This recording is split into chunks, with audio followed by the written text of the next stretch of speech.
하나님께서 유대인들에게 주셨던 계명은 모두 10가지입니다.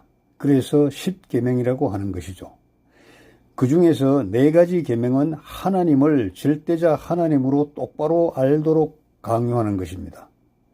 또 한 가지는 5번째인데 희한하게도 너를 낳아준 부모님을 정말 잘 모시라는 그 계명입니다. 나머지 5개는 우리가 살면서 너희들이 살면서 이웃과의 관계에서 반드시 잊지 말라는 것이죠. 이것을요 거꾸로 하면요, 인간들 너희들은 하나님을 하나님으로 알지 아니하고 또 다른 신을 만들어서 섬긴다는 것이죠. 또 2번째, 너를 낳아준 부모를 버릴 거라는 겁니다. 늙고 힘들고 힘이 없고 돈이 없고 하면은 이제 자식에게 버림을 받는 것이죠. 지금 그런 세상이 되었지 않습니까? 우리나라만 동방예의지국 해서 부모를 모시는 것을 정말 중요하게 생각했는데, 오죽하면은 지금부터 2500년 전에 공자가 말하기를 저 동방의 나라에는 노인들을 잘 모시는 나라가 있어. 노인들이 무거운 짐을 들고 가면은 젊은이들이 받아지고 가고, 노인들이 지팡이를 짚고 가면은 또 젊은 사람들이 부축을 하고, 그리고 자식들은 부모를 극진히 섬기기 때문에 저 나라는 바로 노인이 살 수 있는 나라야, 이렇게 말했을 정도입니다. 그리고 우리가 살면서 흔히 하는 게 뭡니까? 죽이는 거, 살인하는 거, 또 도둑질하는 거, 거짓말하는 거, 또 거짓으로 증거하는 거, 이웃의 소유를 탐내는 거, 이런 것들은 지금 우리가 하고 있는 짓이잖아요. 너희들은 반드시 이런 짓을 하기 때문에 이걸 하면 안 된다는 겁니다. 만약 계속하면 어떻게 돼요? 하나님께서 엄한 징계를 내리신다는 겁니다. 이스라엘만 한번 보겠습니다. 이스라엘은 하나님을 가장 먼저 버렸죠. 하나님께서 선택한 민족인데도 하나님을 버렸습니다. 그래서 하나님께서는 이 이스라엘을 제대로 길들이기 위해서 주변 나라를 동원해서 몽둥이로 쳐버립니다. 아시리아가 그렇죠. 페르시아가 그렇죠. 헬라가 그렇죠.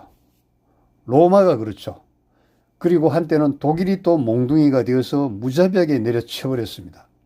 이것은 이스라엘을, 선택하신 백성인 이스라엘을 사랑하지 않으셔가 아니고 사랑하시기 때문에, 그 사랑하시기 때문에 올바로 돌아오도록 하기 위해서 주변의 강국을 쳐서 주변의 제국을 들어서 이스라엘을 쳐버리는 겁니다.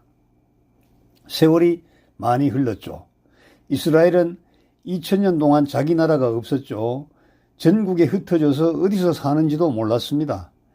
이것을 디아스포라라고 하는데, 이 디아스포라들이 1948년에 다시 가나안 땅, 거기 다시 모여서 이제 나라를 건국하게 되는데, 그것이 이제 이스라엘 아닙니까? 지금의 이스라엘.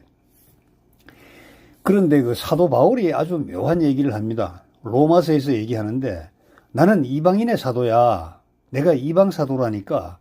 내가 왜 이방 사도이냐 하면은, 이방인에게 하나님의 복음을 전해서 유대인들이 열받게, 시기나게, 질투나게 만드는 게 내 임무야. 이렇게 얘기합니다. 왜 이렇게 약을 올리는 거예요? 그러면서 이렇게 또 다시 부연 설명을 하죠. 내가 약을 올리고 내가 시기나고 너희들을 질투나게 만들어가지고 내가 원하는 건 그거야. 너희들 중에 얼마라도 나도 복음을 받아야지. 나도 이방인들이 받는 복음을 나도 받아야지 하고 구원의 그 마당으로 들어오게 만드는 게 나의 목적이라는 겁니다. 그러나 이스라엘은요, 거부했죠. 구원 좋아하네, 개나 줘. 구원 같은 소리 하고 있네. 이렇게 얘기하는 겁니다. 이들은 사도 바울에게 대단히 분노했습니다. 사도 바울이 예루살렘에 갔을 때 그 성전에 들어가서 강론도 하고 하니까 무리를 선동해서 바울을 잡아라. 저놈은 2가지 죄를 저질렀어. 첫 번째 죄는 율법을 거역하였다니까. 모세의 율법을 거역한 놈이야. 그러니까 저거는 죽여야 돼. 그 다음에 2번째, 이 성스러운 성전에 이방 헬라인들까지 데리고 와서 저 소동을 부렸네. 저놈 그냥 두면 안 되지 않겠어? 이렇게 하니까 온 성읍이 소동을 일으키고 사람들이 몰려와서 바울을 붙들어서 일단은 성전 밖으로 끌어내고 문을 닫아버렸죠. 못 들어오게. 그리고 바울에게 린치를 가합니다. 죽이려고 할 무렵에 이 소동이 났다는 것이 온 예루살렘에 소문이 나니까, 소요가 소문이 나니까 로마 군대 사령관과 병사들이 달려와서 진압을 합니다.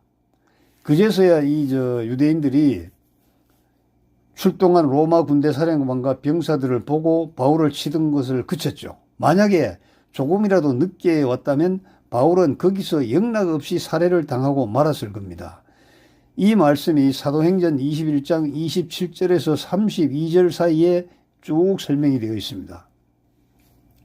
이방인들의 구원을 위해서 내가 보내심을 받았다, 이렇게 주장하는 바울을 유대인들의 눈에는 아주 나쁜 놈으로 여겨지기만 했죠. 그래서 분노했던 겁니다. 결국은 동족을 시기나게 하여 그들 가운데 얼마라도 구원하려 했던 바울의 시도는 일단 성공을 거두지 못하는 것입니다. 그런데 바울은 로마서 11장에서 15절에서 이렇게 설명을 합니다. 그들을 버리는 것이 세상에 화해가 된다면 그들을 받아들이면 죽은 자들로부터 살아나는 생명이 아니고 무엇이겠느냐. 이것은 좀 해석하기가 어려운 건데요. 이 말씀은 이 시대의 끝에 가서 하나님께서 이스라엘 민족은 결국 다시 회복시키게 된다는 그 말씀입니다. 이것이 로마서 11장의 핵심 주제이죠. 로마서 11장은 이방인들을 구원한다. 유대인들이 하나님을 거부하고 하나님을 배도한 그 사이에 이방인들이 구원을 받는다는 주제 하나. 그렇지만 결국은 이스라엘 민족이 하나님께서 선택하신 민족이기 때문에 결국은 마지막에 구원을 받아서 하나님의 중심 백성이 된다. 이것을 이제 알려주는 그런 아주 매우 중요한 그 장입니다.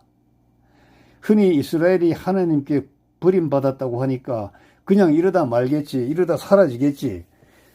이스라엘을 둘러싸고 있는 그 수없이 많은 그 아랍 민족들, 이 민족들이 이스라엘을 결국은 삼켜버리는 거 아니냐, 이렇게 생각할 수가 있습니다.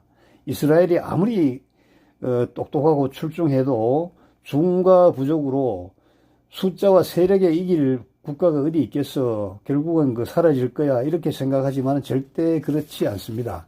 이스라엘은 하나님께서 약속하신 백성이기 때문에 반드시 하나님의 힘으로 회복될 것입니다.